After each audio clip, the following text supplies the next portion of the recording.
Alright, Shalom Akim, Shalom, Shalom. This is your brother Zukar Allah, branched out here in Williamsport, Pennsylvania. Come with another lesson through the Spirit. Lord willing, this be edifying to the Lord's elect. Before I get started with this lesson, I want to give all praise, honor, and glory unto Yahweh Bahashem, Yahushai Bahashem Wakaha Kwadash. Double honors unto the apostles and the elders of Great Millstone, of whom I've grown in this truth under. Shalom to the Akim out there that's pushing the truth, is laboring in the word, and is pushing the gospel of the great kingdom that's soon to come. Shalom to the Akwath that's listening in, that's remaining true to the faith, and remaining faithful and submissive to their husbands and guiding their children. And shalom to the hopeful elect of the 12 tribes that scattered abroad throughout the four corners of the earth, you Israelite foreigners out there who live among the heathen and who look like those heathen nations.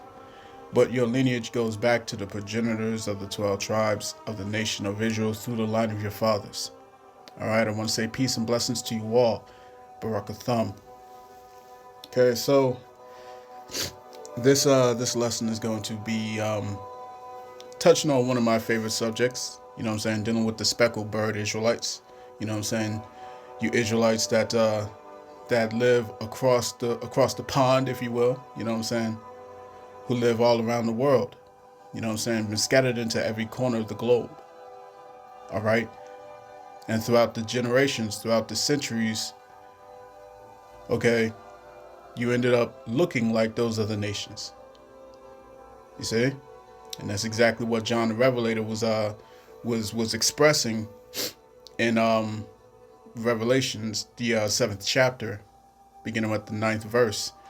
Okay, he couldn't distinguish these people, you know what I'm saying, who was being brought from all corners of the globe, you know what I'm saying, in white robes as saints.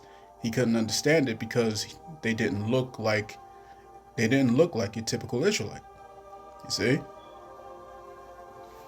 All right.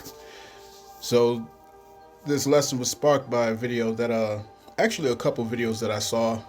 All right, but this video in particular was shared to me, or shared with me, and the spirit just jumped on me to dive into this subject.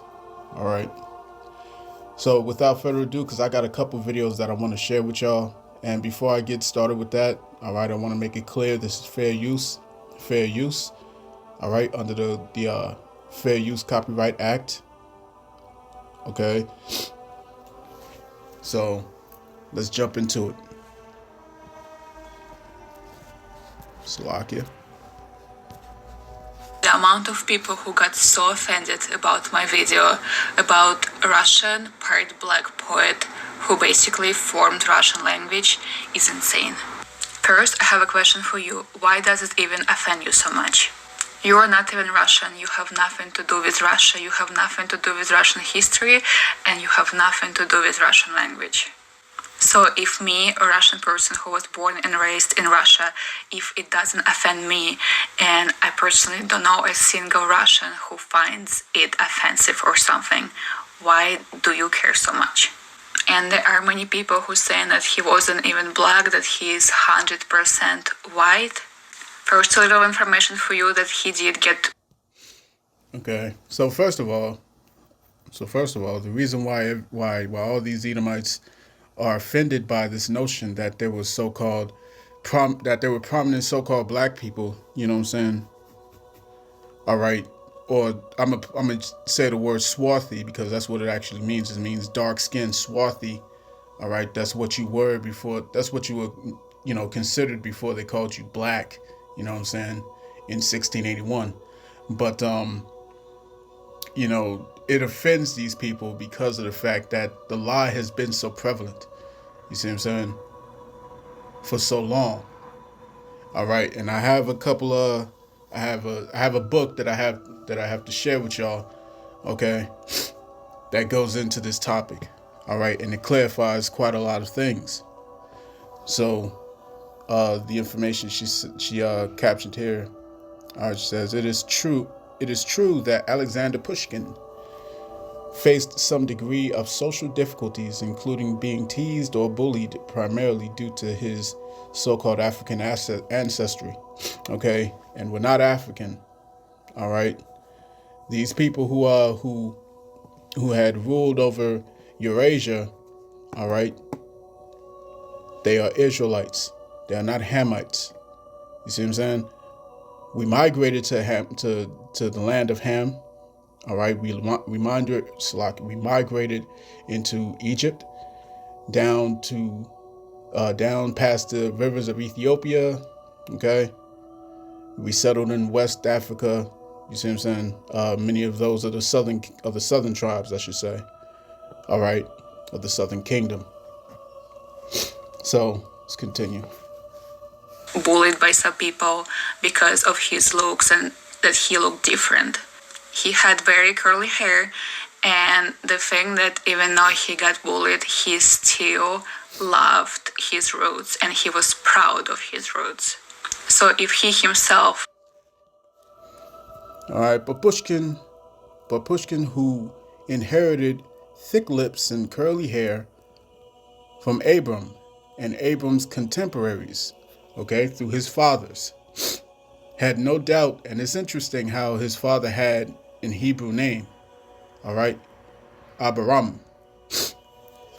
Contemporaries had no doubt of his color and race. Pushkin calls himself a descendant of so-called Negroes, all right, and this is one of the things that, Salakia. He's telling you guys. This is one of the things that they love to redact out of history. Okay, the same way they're redacting, all right, the history of the so-called Negroes, Latinos, Native Indians right now. It's nothing new. They've been doing this for a long time. All right, ever since we was in the Greek captivity, you know. All right, so let's go to Maccabees, First Maccabees.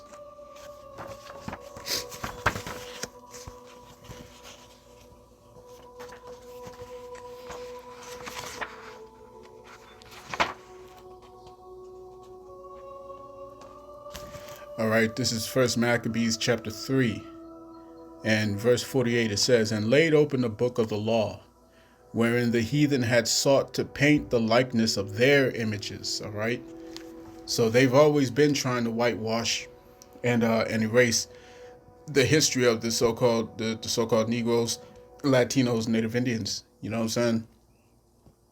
All right, the Israelites as a whole. So let's continue. Where he's coming from. Why are you all in denial? And his grandfather had a very interesting life, and I'm gonna make another video on him later. Right. So I have a couple more that I want to share with y'all. This one is definitely going to be a little on the edgy side, all right? But bear with me, you know what I'm saying? And you know, I hope this doesn't cause any issues with certain platforms, but it is what it is. So I'm gonna bring this out. All right, check this. Irishman, you get pretty tan. You got some color, and you're not wearing a hat. I'm actually black Irish. Oh, careful, Yeah. careful. This is on the internet. This can live forever. No, I'm black Irish. It's a thing. What is that? It is, well, when the Moors came in, what happened was the North Africans came in around the west of Ireland, and that my family is originally from the west, from Galway, and they interfered with our sheep. And you end up with people like me that actually have, I don't have dark skin, but I tan. For an Irish. How you say this last name? Bellalong. What kind of name is that? Italian. Oh, I see. That's why you driving him around. You half a nigger yourself. Sicilians have black blood pumping through their hearts. And no, if you don't believe me, you can look it up. Hundreds and hundreds of years ago, you see, the Moors conquered Sicily. And the Moors are niggers. See, way back then, Sicilians were like wops from northern Italy. They all had blonde hair and blue eyes. But, well, then the Moors moved in there and, well, they changed the whole country. They did so much fucking with Sicilian women, that they changed the whole bloodline forever. That's why blonde hair and blue eyes became black hair and dark skin. You know, it's absolutely amazing to me to think that to this day, hundreds of years later, that Sicilians still carry that nigga gene. Now this, I'm quoting history. It's written. It's a fact. It's written. I love this guy.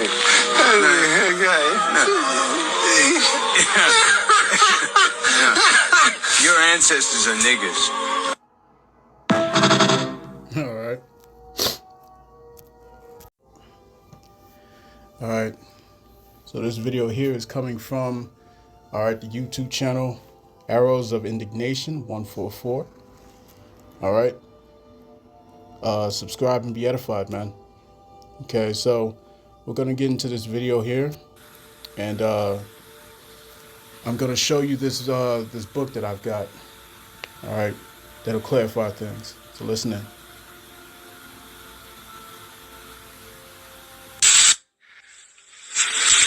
So I got home from work today, and I was thinking a lot about this whole trend, and I was thinking, wait a minute, didn't I hear somewhere that black people and Irish used to live together between the 16th and the 20th century? And I looked it up, and sure enough, we did used to live together. The Irish were actually ostracized from white communities.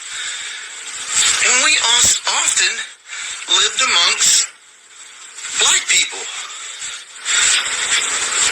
And not just in America, but in Ireland too. I looked that up today. But also in Ireland, Irish people and black people live together. You know? It's like, wait a minute. You know, this whole trend got me thinking, like, hold on. There's something going on here. There's a bigger truth that we're not realizing.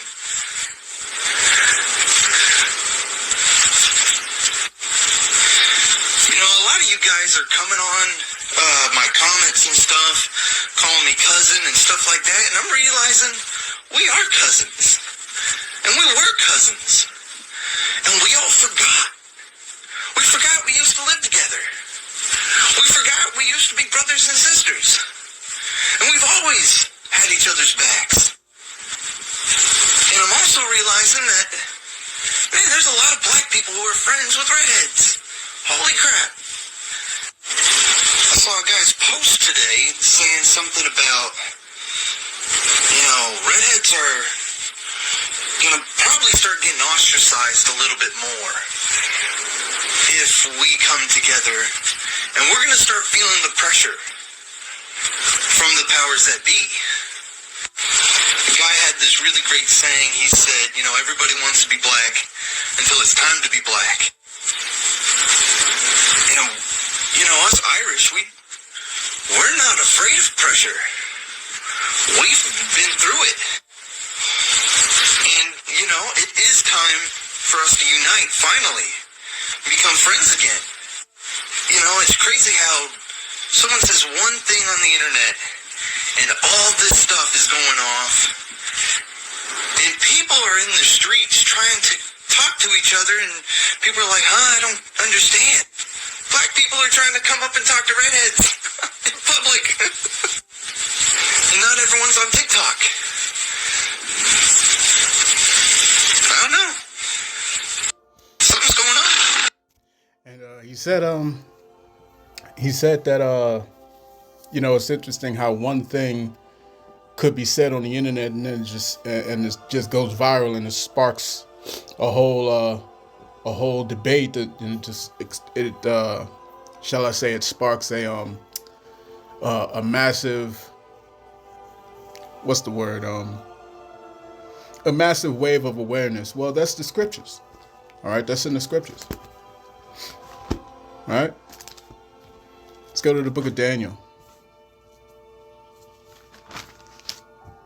Okay, Daniel chapter 12 and verse 1. It says, and at that time shall Michael stand up. Oh, no, Salakia, not that one. Not that precept, Salakia. Not that verse. I want to get verse verse 4. I'm so used to jumping to verse 1, you know what I'm saying, off instinct. But yeah, no impulses here, man.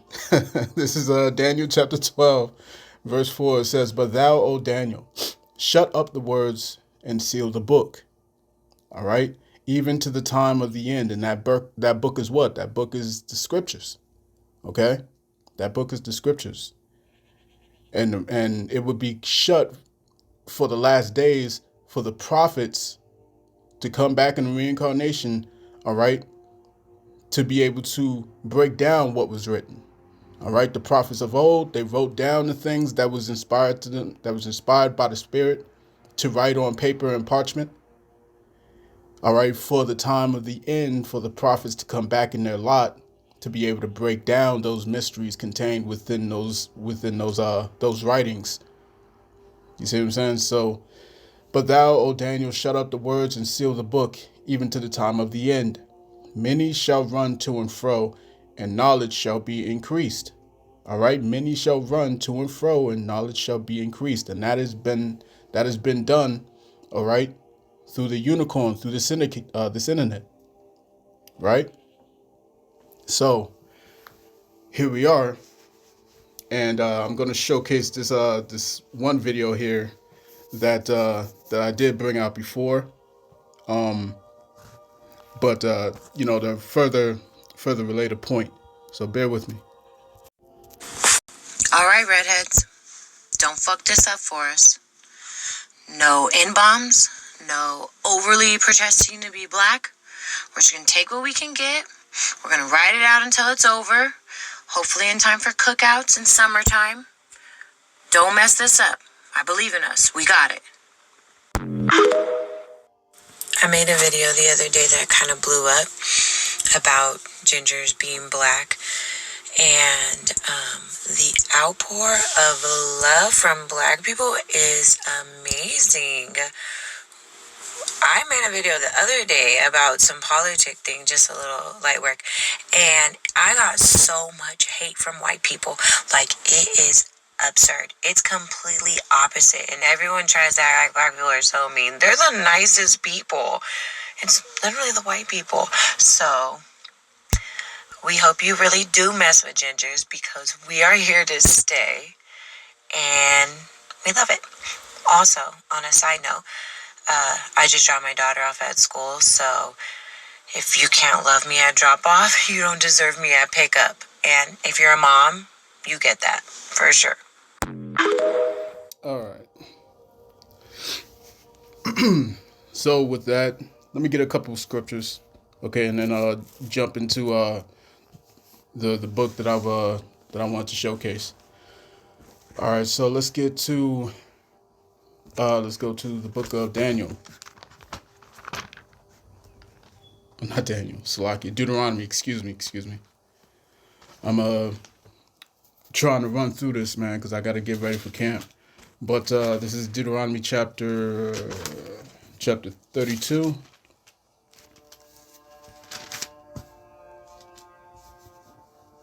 All right, Deuteronomy chapter 32 and verse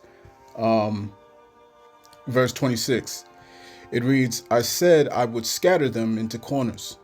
I would make the remembrance of them to cease from among men. Okay, we've been scattered all around the world, man. All right, all around the world. And I'm going to prove that here in this book. All right. For that, let me grab Jeremiah.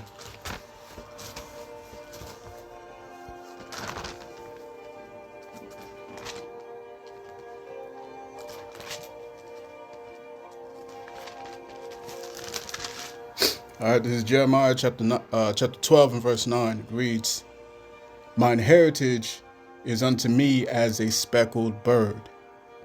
The birds round about are against her. Come ye, assemble all the beasts of the field, come to devour." Okay, a speckled bird is a very vibrant bird. Okay, a bird with diverse colors. Okay, and that's what he's likening. He's likening his heritage to. You know what I'm saying? And what is the Lord's heritage? It is Israel. All right, the Lord's inheritance is Israel, and he's likening it to this colorful bird. Okay, with diverse palettes of color. Okay, back to Deuteronomy, the 32nd chapter, and let's hit verse 9. It says, "For the Lord's portion is his people, Jacob, the 12 tribes of Israel. Jacob is the lot of his inheritance. He found him in the desert land, and in the waste howling wilderness. He led him about. He instructed them, he instructed him. He kept him as the apple of his eye." Okay? And so that extends to his descendants, the 12 tribes from Judah down to Issachar. You see, you so-called Negroes, Latinos, Native Indians, Hispanics, Seminole Indians. Okay? And you all have been scattered into the four corners of the globe. See what I'm saying? So, without further ado, this is the book that I've got to showcase. Bear with me. All right. Many of you know this book. This is the book known as The Negro Question. All right, The Negro Question, Part 4, The Missing Link. All right, by Lee Cummings. And this book is so profound. You know what I'm saying? I'm surprised it's still available for purchase, man. You know what I'm saying? But you can find this at Amazon, you know, and add it to your studies. You see what I'm saying? And this is why we look like so many people. This is why why the Israelites that were scattered are all going to come looking different. You know what I'm saying? Having different languages. You see what I'm saying? All right, China, Japan. You know what I'm saying? These places, it's full of Israelites, man. Full of them. Full of them. All right, and they don't know. Many of them don't know that they're Israelites. So what gathers those of the elect of the nation of Israel that's been scattered is this word. All right, let me prove that in Isaiah chapter 32.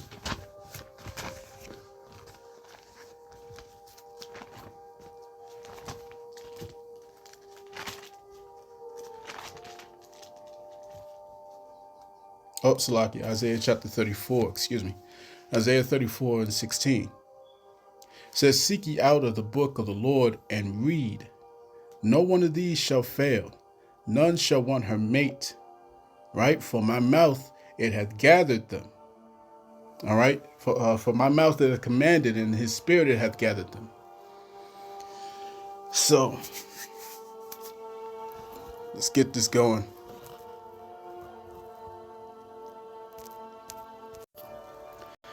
All right, so the first page that I took a picture of that I wanted to dive into was this point from Benjamin Franklin. All right, on page 48 of the book. All right, and it says, Benjamin Franklin essay titled "America as a Land of Opportunity" in the year 1751. It says, "Why increase the sons of Africa in America? Why should the Palatine Moors," okay, the Moors, what did we hear from that one gentleman? He said his family, all right, his family is actually so-called Black Irish. You see what I'm saying? And the guy, the interviewer, he immediately said, "Oh, you need to, be careful, all right, because this is the internet." But the point is that, like I said, the lie is so prevalent that people don't realize, all right, people don't realize the truth when it's given straight to them. Okay? So why should the Palatine Moors or Germans be suffered to swarm into our Pennsylvania settlements?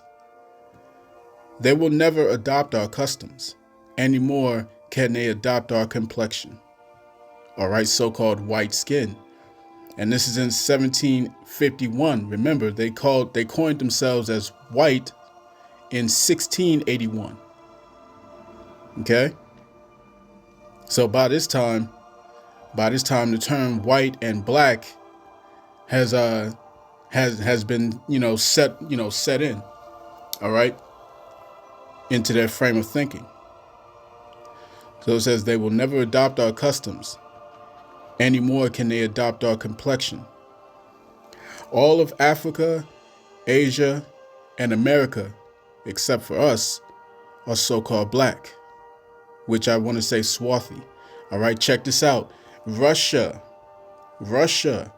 Italy, Spain, France, Swedes, and the Germans are so-called black, right?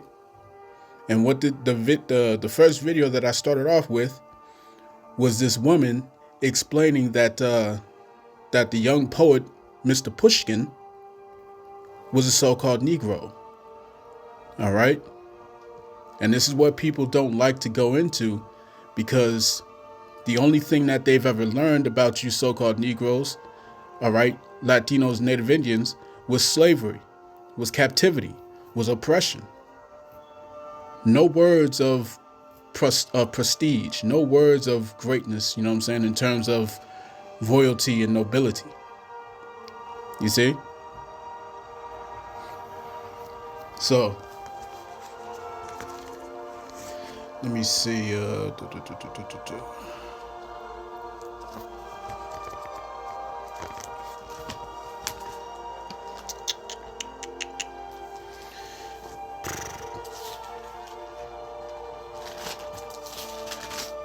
I just had a precept came to mind. I can't remember. Damn.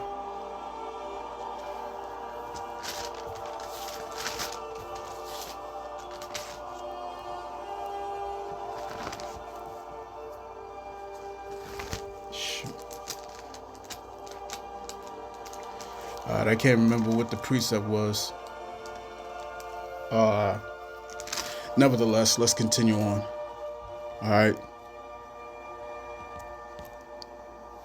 Now, this one right here, I wanted to point out, okay, this gentleman is Lord Belmont the First. Lord Belmont the First, Jarl of Annesley. All right, and these were the Annesley coat of arms, okay, right next to Lord Belmont. Now, if you can remember, if any of you have ever seen the anime Castlevania, right? If you remember Castlevania, you see the heroic warrior, all right, the last living member of the family of Belmont, okay, who slayed the vampires, all right, the vampire slayers of the Belmont family, okay. Well, that goes back to this guy, okay, Lord Belmont. You know what I'm saying? All right, the first Jarl of Annesley in Ireland.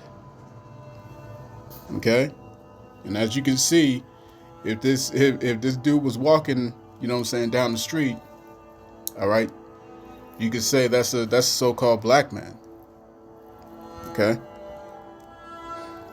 So first Jarl of Annesley, Ireland, with Annesley coat of arms and signature. The image location was in Chichester Monuments in Ireland. All right, this is the image of Lord Belmont, the first Jarl of Annesley in Northern Ireland. The Annesley family coat of arms is to the left of Lord Belmont's image.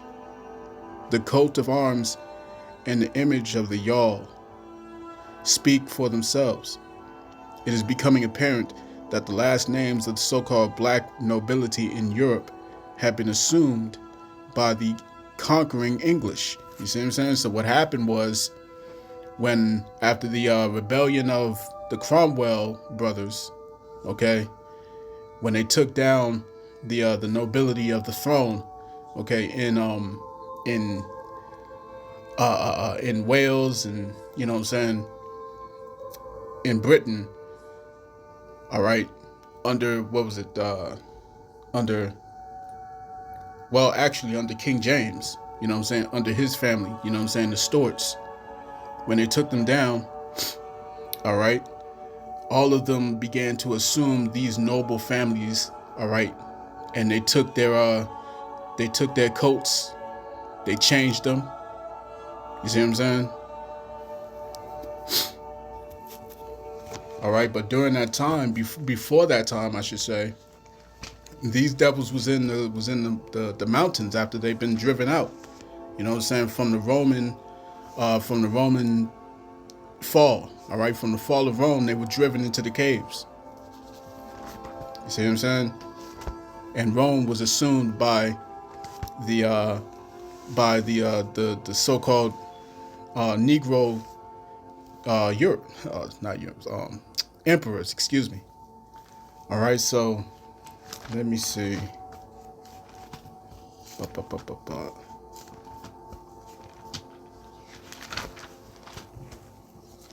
Trying to get my thoughts together. I'm not as eloquent in going into this topic as say Elder Malcolm. You know what I'm saying? But bear with your brother, man. All right. Okay, so this is Job chapter 30. All right, Job chapter 30 and verse 1, it says, "But now they that are younger than I have me in derision, whose fathers I would have disdained to have set with the dogs of my flock. Yea, whereto might the strength of their hands profit me, in whom old age was perished? For want and famine they were solitary, fleeing into the wilderness in former time, desolate and waste, who cut up mallows by the bushes and juniper roots for their meat. They were driven forth from among men. They cried after them as after a thief, to dwell in the cliffs of the valleys, in caves of the earth, and in the rocks. Among the bushes they brayed, under the nettles they were gathered together. They were children of fools, yea, children of base men. They were viler than the earth." All right, they like to show you these these images of Neanderthals as if this was hundreds of thousands of years ago in the past. No, it wasn't. No, it wasn't. It was just a few thousand years. Not even a few thousand. It was about 1,000 and a half years ago. You know what I'm saying? They was in those caves. You see? And this shows you the might and the power of the Lord, man, because he can take these people who were brought so low, all right, and literally make them rulers of the whole planet, man. So now when you look at these so-called white people, they run the world. They run the banking. All right? They run industry. All these things, right?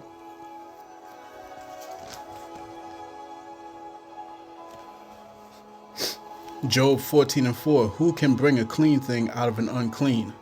Not one."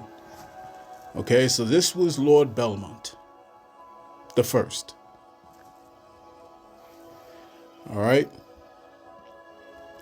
Now, just to emphasize, all right, the Irish. Let me start at this at the top of this paragraph. It says, "These are some of the so-called black Irish that came here on slave ships directly from Europe."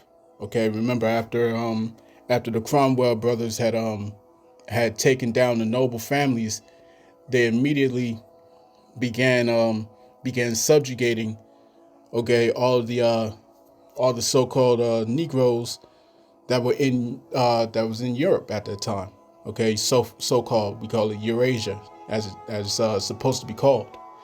Okay, and they started subjugating them. They started sending them off. You know what I'm saying? And you have to remember that that when Christopher Columbus came over here, he was sent. All right, he was sent to come over here to the Americas, which was all right, known as Osiris, right? And he was looking for the other half of Israel. You see, they already knew where the southern tribes were. They already knew the southern kingdom. Okay, they were under subjection under the southern kingdom for so long. Okay, for 1,000 years. All right, that's what they don't want to talk about. They don't want to talk about the fact that these so-called white people were under the subjection of these of what they call Jacobites. Okay, the Israelites in Europe for 1,000 years. That's why they call it the Dark Ages. And in their history books, they say that there's no records of what really went down because there was no technology such and so forth. You know what I'm saying? All right. They hold the truth and unrighteousness as is written in Romans 1:18. All right. They know exactly what went down during the 14th century, 15th, 16th century. All right. So it says, these are some of the black Irish that came here on slave ships directly from Europe. Ladies and gentlemen, the Scots, Irish, or Welsh and Brits are the same people. According to Boyd Dawkins, our earliest ancestors, when the English invaded England in 449 AD, they pushed the so-called black English west into Wales, Scotland, and Ireland. Mr. Boyd Dawkins further states that by 677 AD, the so-called whites, now call themselves English, had pushed these blacks on to a land that cannot sustain them. Whoever you are on the other side of this book, this is the real history of the world. What you've been taught and exposed to is pure nonsense. The so-called royals and the elite read from a different set of books. They read these types of books while they give you the watered-down version of history. That's why they have royal libraries and national archives. They walk around with the real wealth of knowledge of the earth, which is wisdom, while you walk around with the lie. Okay? And that was just a couple of images, all right, from the book The Black Irish. Author Jesuit priest J.J. Williams, published 1932. Okay, images of the 100,000 so-called black Irish children sold into Jamaica, 17th century. Okay? Now going into these redheads, you know what I'm saying, you gingers, y'all need to pay attention to this. Okay? This was what they did to y'all. Okay? Because they knew that much of your ancestry goes back to the Israelites. Okay? They were hanging the so-called Irishmen. They were hanging the women, you know what I'm saying? They were brutalizing the children. Okay? This is image location, Irish Library of Irish History, the Irish Rebellion in 1641. All right. As you can see, Salakia, as you can see, there was an attempt to white out this black Irishman, but somehow his so-called blackness remained intact. His image comes to you directly from the Irish Library in Ireland. This is what the Irish Europeans looked like, and these were the people sold into the Americas. Remember, the Irish were so-called black in 1600s. Okay? So, there's that. And this is what they did to the women and the children. Okay? Image location. See DeMarc Jardine, WordPress.com, Irish Library, Irish History. I don't want to speculate, but for some particular reason, some of the images show these Irish to be people of color. What we are seeing is a deliberate attempt to conceal the so-called blackness of these Irish and Scottish people. I am only interested in the color of these people for the sake of proving to you that these people are among us and they think they came out of Africa. All right? Many of them came out of Europe. So, if you don't understand the different treks among history, where people had traveled and whatnot, through the Iberian Peninsula, what have you. Okay, you're gonna fall into this whole notion, Slocky. All right, you're gonna fall into the notion of so-called black, so-called white. If you don't know the correct history. Okay. And this was an image of King Charles I. All right, he was a son. He was one of the sons of King King James. All right, one of the sons of King James. The King Charles I had the unlucky distinction of having his head cut off by the English.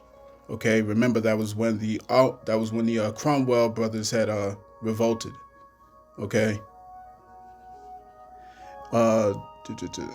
cut off by the English subjects, the so-called white subjects in his realm. King Charles I wasn't the only one to suffer this indignation. When the English overran the country, they hung and decapitated the men. They raped the women and burned the citizens at the stake and dashed the children against the stones. All right. This is a bit of history that is not taught nor reported in the annals of world history. You see what I'm saying? But the scriptures tell us this, man. And that's why I wrote down Nahum chapter 3. All right. So let's grab that real quick.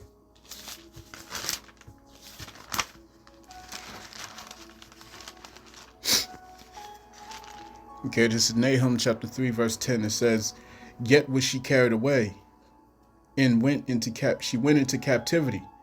Her young children were also dashed to pieces at the top of all the streets, and they cast lots for her honorable men, and all her great men were bound in chains." Okay, let's go to Lamentations.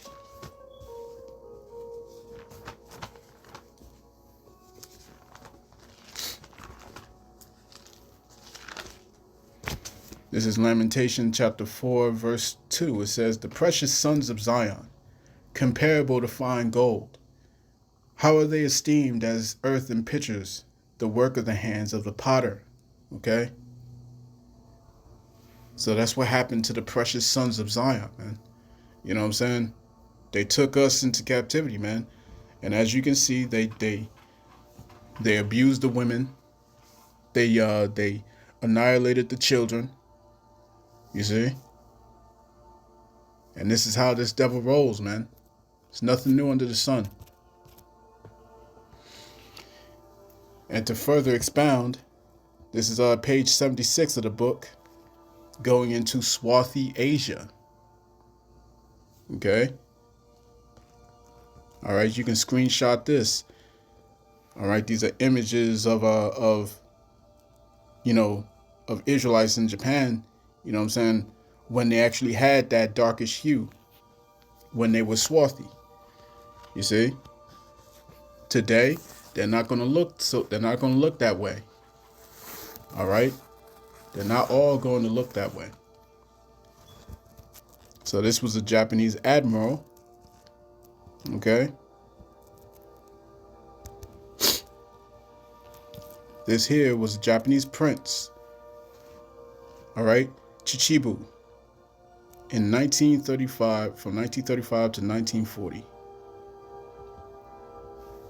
All right? Japanese Prince Fushimi. You see? Continuing on. This was the German emperor. Page 67, excuse me. All right, this is the authentic image of the real King Leopold of Germany. It is interesting that he also has the hairstyle of the Stuart dynasty of kings. The timeline for King Leopold's so-called blackness lines up with Benjamin Franklin's essay that stated Germany was so-called black. All right. Check this out. Right back to the first video, going into the Russians. Okay. The Russians were swarthy. Okay. Either swarthy or tawny. And this particular painting is the painting of the Tsar Alexis of Russia in 1676. Okay, that depicts him as being swarthy, tawny, or so-called black, as stated by Benjamin Franklin. So we're within 75 years of Benjamin Franklin's statement that Russia was so-called black. All right. At the top it says all Africa is tawny, Asia chiefly tawny, America exclusive of the newcomers, wholly so. In Europe, the Spaniards, French, Italians, Russians, and Swedes are generally of what we call a swarthy complexion. So are the Germans also. The Saxons, along with the English, make up the principal body of so-called whites, and they're not the Saxons. They're not the Anglo-Saxons. You see what I'm saying? They're not the Anglo-Saxons. Now they are the sons of Isaac, because Anglo-Saxons goes into the angelic sons of Isaac. Okay, they are Saxons. They are the sons of Isaac. I should redact that. All right, I should take that back. You know what I'm saying? They are Saxons, but they're not Anglo-Saxons. You see, the angelic sons of Isaac goes into Jacob. You see. But they, as being Saxons, goes back to Esau. All right.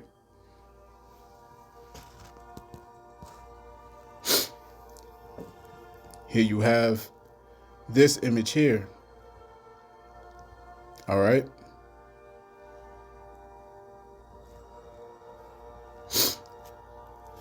Image location is the cross of Kiev, a replica of the true cross in Moscow Kremlin.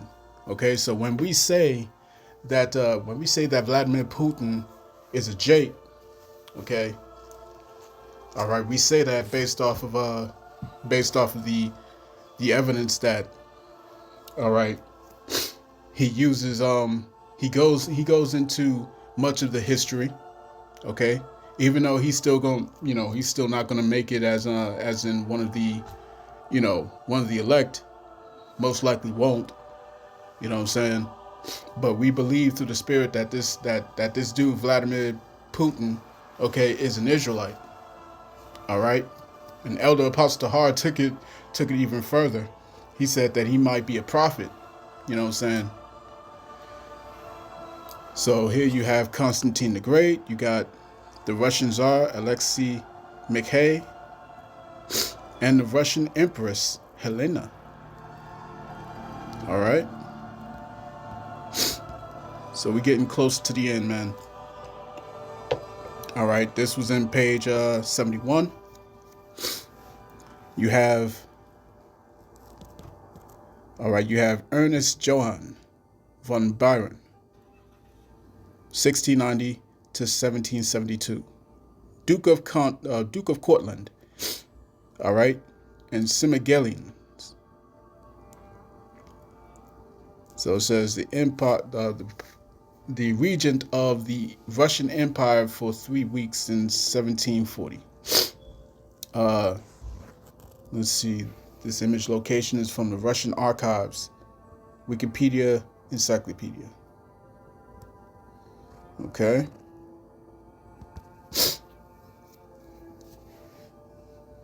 All right, more of these images, you know what I'm saying, from St. Petersburg. All right. So-called Black Russian Army. Continuing on. All right, so that's pretty much it. that's pretty much it, man. So I'm gonna end this off with I think I've gone, damn. Ezekiel, let's go to Ezekiel chapter 20. Salaki for taking so long. This is Ezekiel chapter 20. Let's see, 20 verse 23.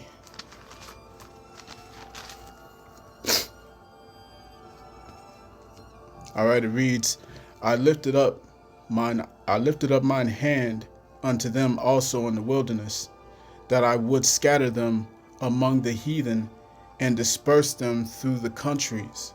All right. So we have, we've gone into all this evidence, okay, that the Israelites are scattered, that the Israelites, as a result of the men having produced with all these women of the other nations, their children, all right, the Israelites would come looking in different ways, all right? They would come looking like these other nations, speaking the other languages. That doesn't take away from them being Israelites. Okay, you are what your father is. You see what I'm saying?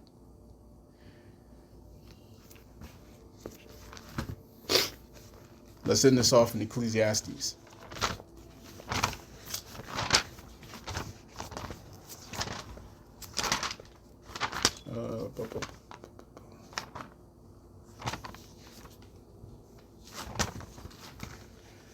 Slovakia.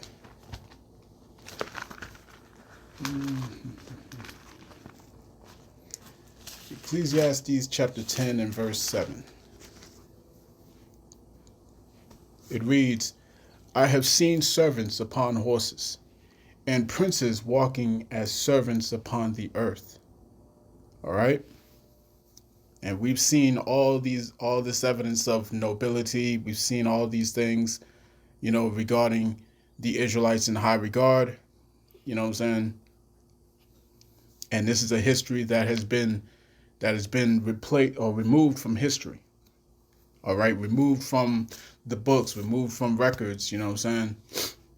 All right. And like I said, the same way they did before is the same way they're doing now. All right. So again, I have seen servants upon horses, and those servants are these Edomites. They're in a high position now. And princes walking as servants upon the earth. Okay? So the princes, all right, the men of renown, the sons of Jacob, okay, were now in the lowest state. But not for long, man. Scriptures tell you that there's going to be a switch according to 2 Ezra chapter 6, verse 9. All right? Esau is the end of the world, and Jacob is the beginning of it that followeth. So I'm going to cut that there. I pray this lesson was edifying to the elect of the nation of Israel. This has been your brother Zachariah Allah, branched out here in Williamsport, Pennsylvania. In closing, I want to give all praise, honor, and glory unto Yahweh, Bahashem, Yahushai, Bahashem, Wachakudash. Double honors to the apostles and the elders of Great Millstone, whom I've grown in this truth under. Peace and blessings to the hopeful elect. Shalom.